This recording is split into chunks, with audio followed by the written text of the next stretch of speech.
सभापति महोदय, आपने आज बोलने का अवसर प्रदान किया। रोजगार गारंटी योजना आदिवासी दलित पिछड़े इलाके के लिए अंदर कहे कि एक रीढ़ की हड्डी है, लेकिन वर्तमान संसदीय क्षेत्र बांसवाड़ा डूंगरपुर में रोजगार गारंटी का जो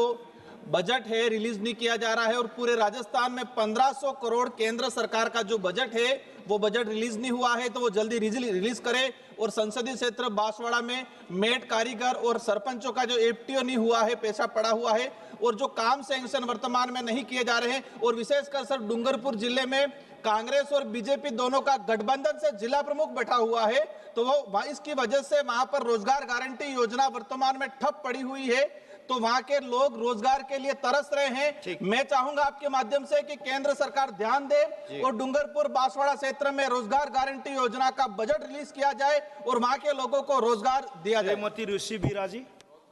श्रीमती ऋषि बीरा।